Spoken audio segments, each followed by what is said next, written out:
everyone. Welcome to the Ashley Barlow Company podcast. I'm Ashley Barlow, your host. If you are a parent, a teacher, or someone who works at a school, or you're a community member, a volunteer, or a staff member at an organization that supports people with special education plans, a coach, a tutor, or even a grandparent, you're in the right place. Sit back with an ice cold glass of lemonade, put on your walking shoes and grab some headphones, roll down the windows and cruise. Ready, set, go. Educate, advocate, collaborate.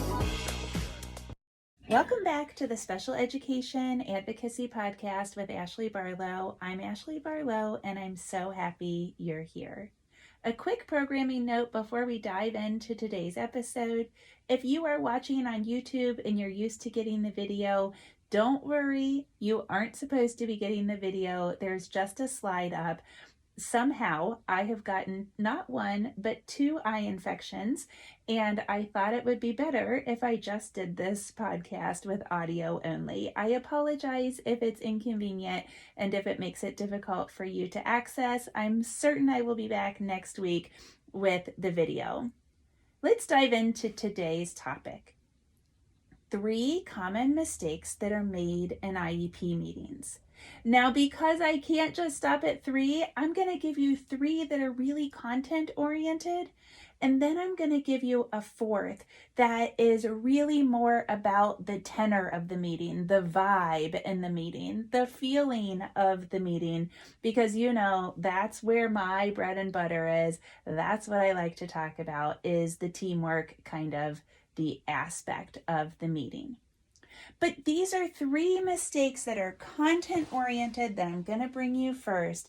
And they're things that I bet you've done. They're definitely things that I've done. And I've learned not only from my own mistakes, but from the mistakes of my clients as well. The first mistake that happens so often in IEP meetings is when people agree without really knowing what they're agreeing to. And it doesn't matter if this is a teacher or it's a principal or it's a parent, it happens all the time. Now, this can happen as a result of something that is super benign. Sometimes it happens because people feel dumb. So teachers feel like, I don't know that much about this particular disability and I don't want to ask because I feel like I should know. Or the related service professionals don't understand a particular teaching mechanism or strategy, but they feel like they should know, and so they don't ask. And parents feel like they don't understand special education at all, and the people are the experts, and they say, okay, you're the experts, I'll just say yes. But sometimes it also happens because people just don't understand. There's some kind of communication gap. There's some kind of almost like a language barrier that happens. And so you think you're saying one thing and you think everybody at the table agrees, but deep down, they have no idea. They don't understand what you're saying. And so it's super important that if you are hearing something that you think you understand, if it's important enough, say it back and say, okay, I think this is what you're saying. Let me see if I got this right. And if you know you don't understand something that somebody at the table says, then it's super important to ask for clarification, to ask for somebody to explain it to you. Now, I know sometimes you don't want to slow things down. You don't want to be the one to be like, hey, hang on a second, I've got a question. Can you explain that to me? Because not only do you think it might make you look dumb and you might be afraid that other people on the team might judge you as a result of that, but you also probably don't want to stick out in the meeting, and that's completely understandable. But what happens if you say yes to something and you don't know what you're agreeing to? Well, what happens in my experience is that there's this huge snowball effect. See, because you'll agree to one thing and okay, maybe that's okay. But then as a result of that, something else happens and something else happens and something else happens. And by the time you get to the problem, that bothers you, you're 7 steps down the way and the snowball is 2 feet in diameter. And now we've got to undo that entire snowball. We've got to roll it backwards. And you know what happens if you roll a snowball backwards? It gets bigger. So sometimes then what happens is you've got to make stuff messier and bigger in order to get down to the heart of the matter where the mistake happened, where the yes happened without the information to back it up, where you said yes or somebody on the team said yes and they didn't really know what they were agreeing to. So this happens a lot with evaluation reports. Oh my heavens, people don't know what they're agreeing to when they look at evaluation reports. And so the school psychologist will read his or her part, and the PT reads a part, and the OT reads a part, and anybody else that has done an evaluation reads a part. And the other people sit in that meeting and they just kind of nod and say, okay, yes. But those reports are confusing. They are left to interpretation. They are long. They have a bunch of explanatory paragraphs that really nobody ever talks about in the meeting. And somebody's reading to you. And I don't know about you, but I don't do well when somebody's reading to me. And so oftentimes everybody on the team kind of tunes out for the evaluation part of a meeting, if there is an evaluation report at the meeting. And so let's see. Most evaluation reports here where I practice in Kentucky and Ohio are probably 10 to 20 pages long. It probably takes me 5 or 6 hours to completely read an evaluation report and then also to digest it, to do any research that I need to do as a result of it, and to make sure that a proposed IEP lines up with the evaluation. That takes a lot of time. If we can catch it at the beginning though, if we look at the evaluation report at the very beginning and we say, okay, I've got a question about this. What does this mean? And okay, I've got a question about that. What does that mean? Then we can get stuff done at the very beginning. We don't have to spend those 3 to 6 hours undoing everything. We can empower ourselves with information. We can really dive in. We can understand it so that then we can make decisions together in the moment. Making decisions together in the moment with the information already digested is certainly better than scrambling and saying, okay, fine, that must be right because we're all at this table. You just read it to me, and I guess I understand. That strategy is not effective.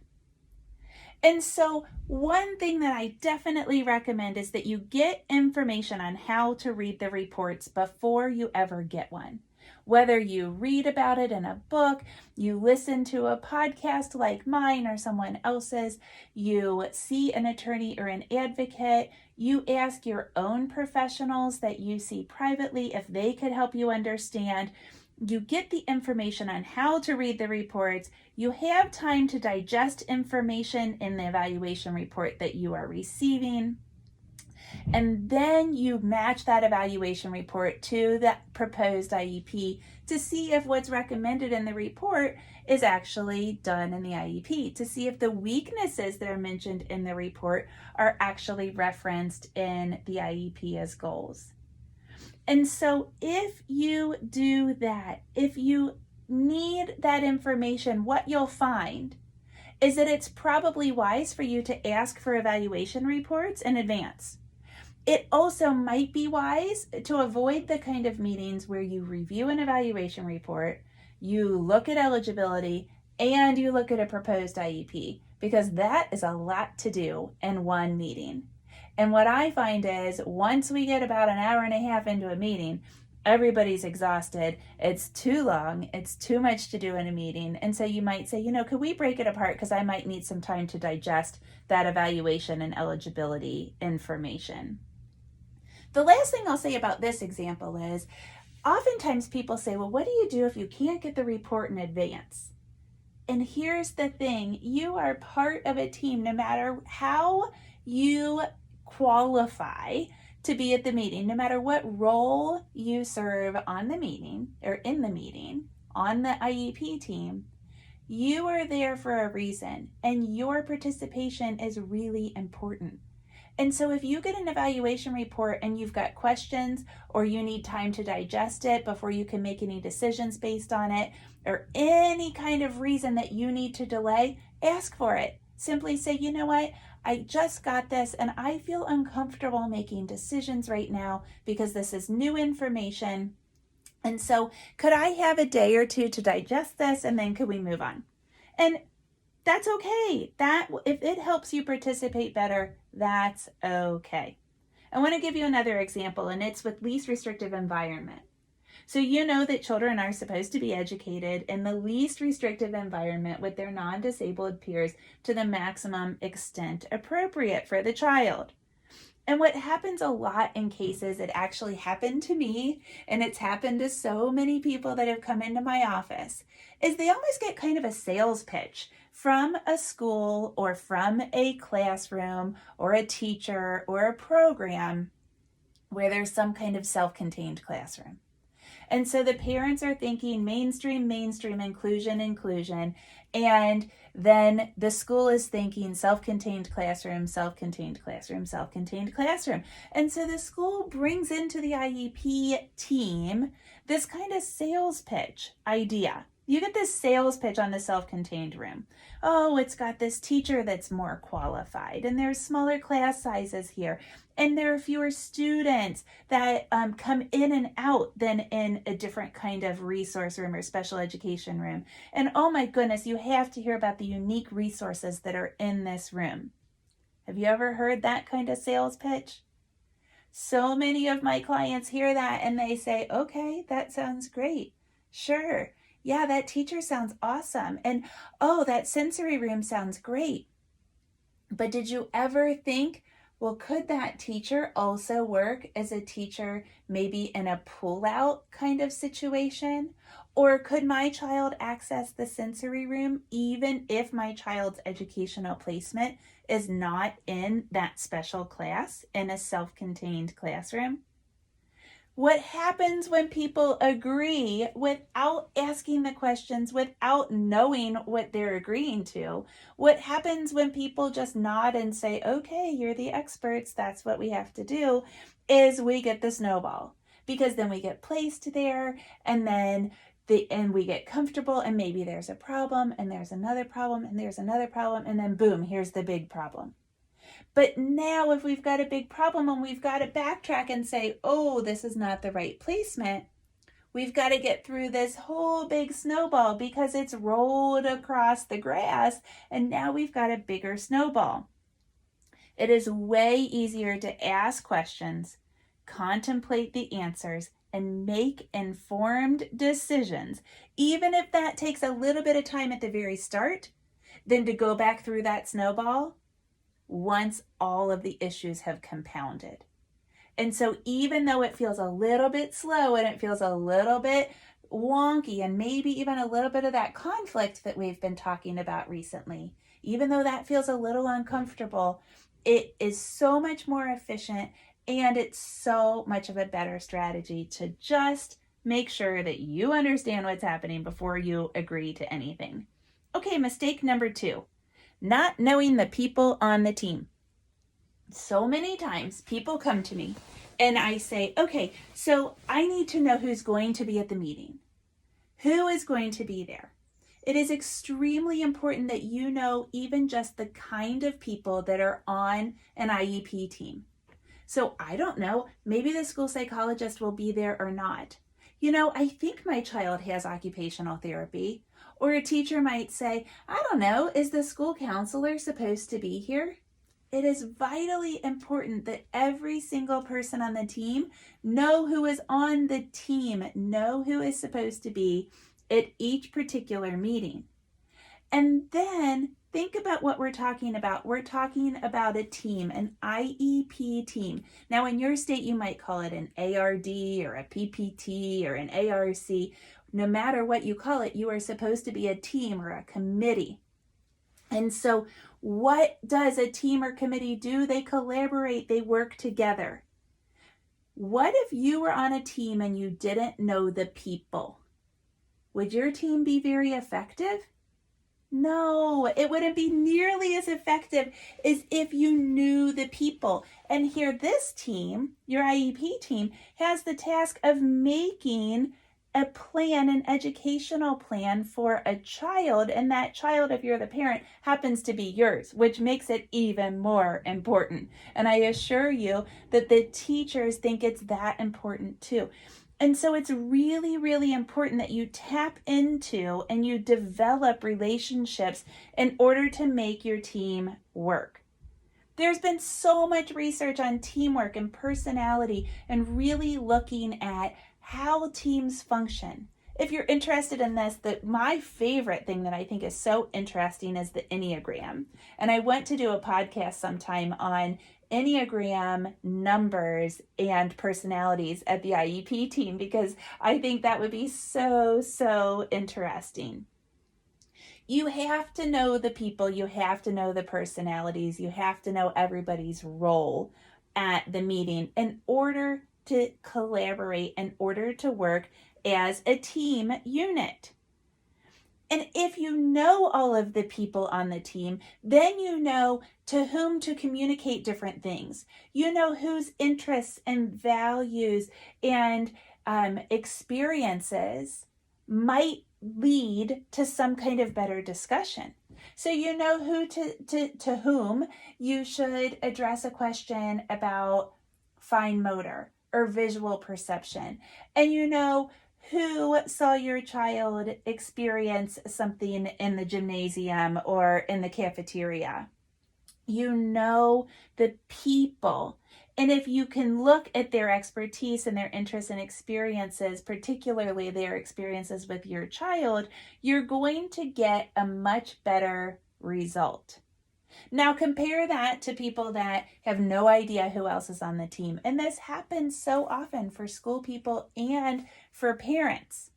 Then everybody's kind of more likely to have that complacent, non-adversarial, kind of a discussion, which doesn't lead to a great plan because we don't get the buy-in.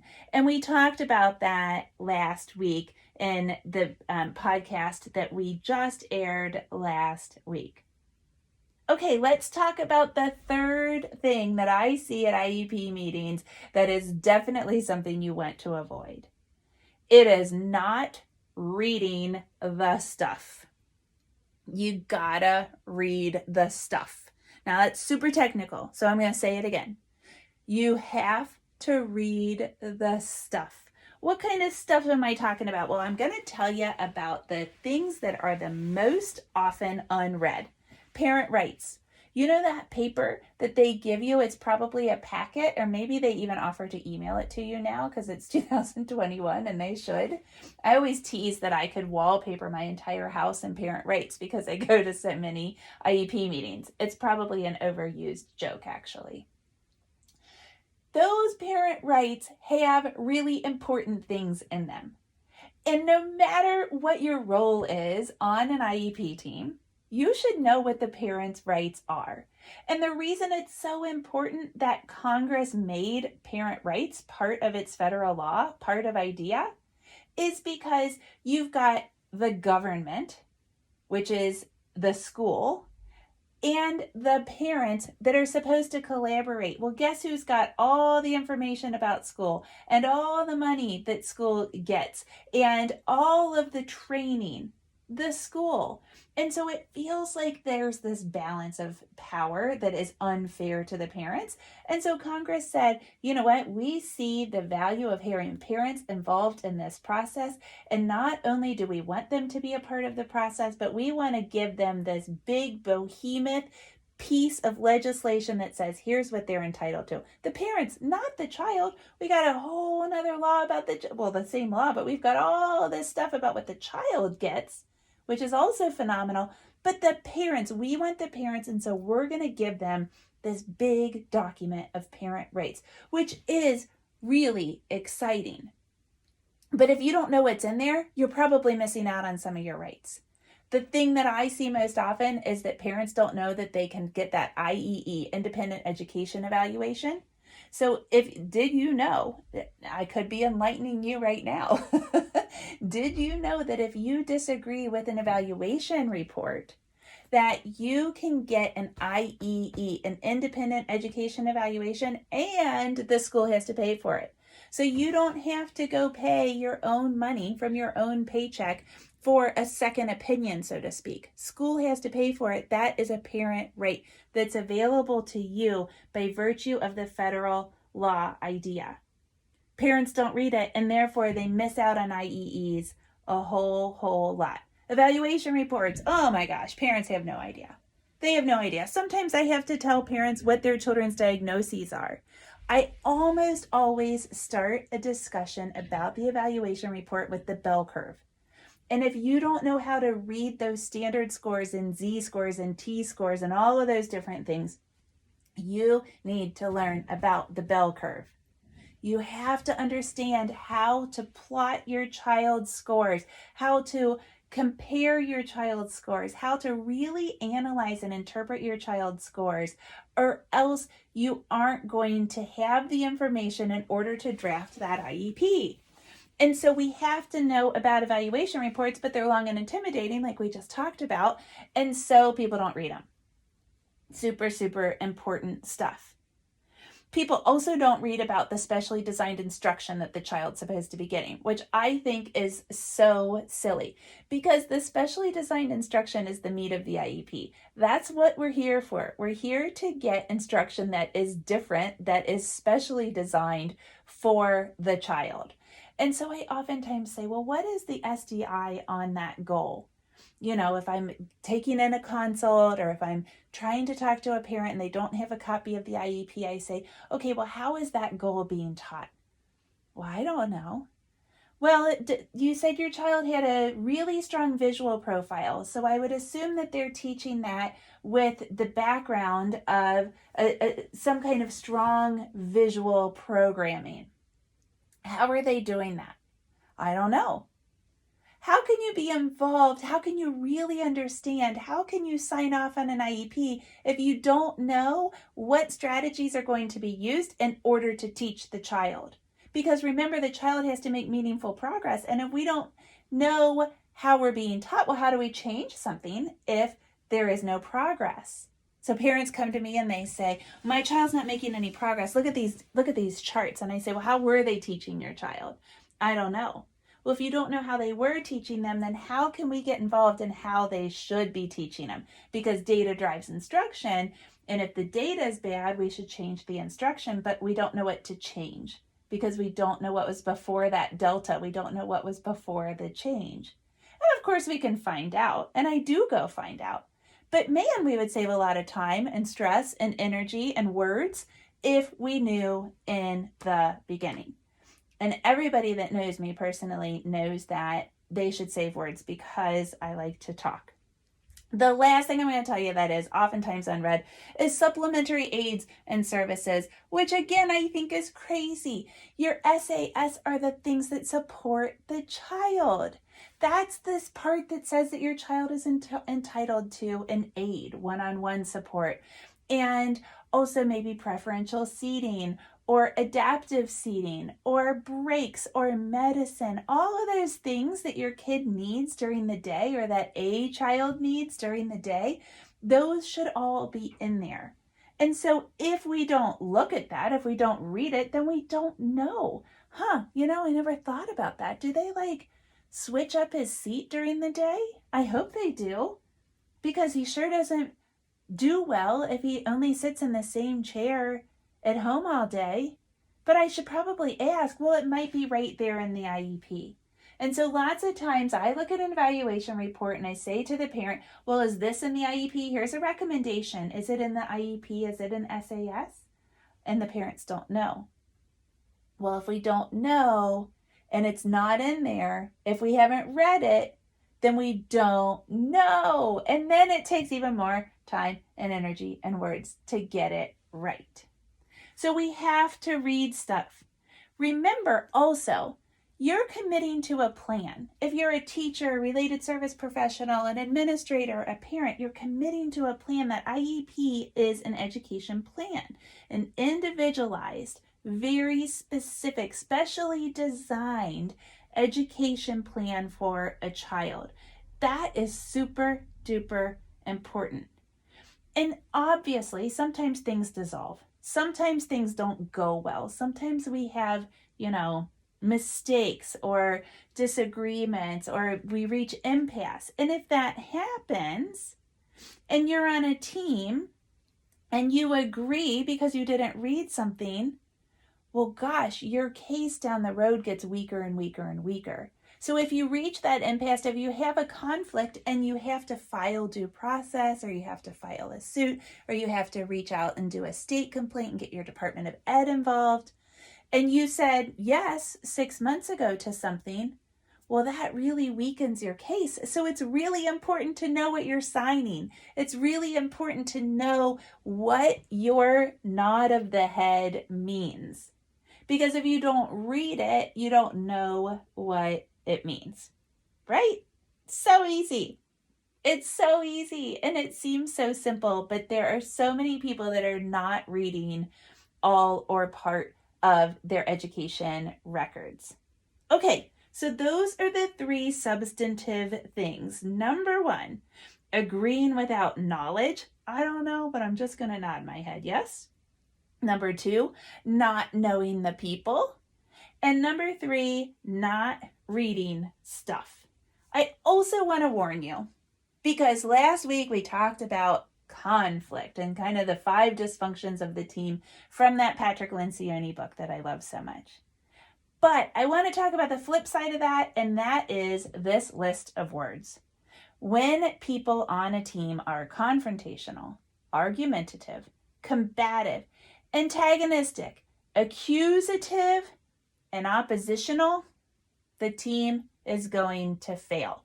We need that good, productive discord. And the other thing that happens in my practice is parents will come in and they'll say, well, I told him no. I just told him, no, I'm not going to sign it. I didn't even look at it. I didn't even read it. I've had it. I don't even know. Again, if that's the way people behave in meetings, then how are we supposed to collaborate in order to get a good plan for a child? So what I encourage you to do, if that is you, if you feel argumentative, antagonistic, certainly if you're accusing people of not doing hours, something like that, then what I encourage you to do is to go back and listen to last week's podcast on the 5 dysfunctions of the team, because conflict is good. Productive, objective discussion, wonderful. That yields effective change. But when we are stuck in these negative emotions, we get nowhere, and in fact can really, really disaffect the progress of the team.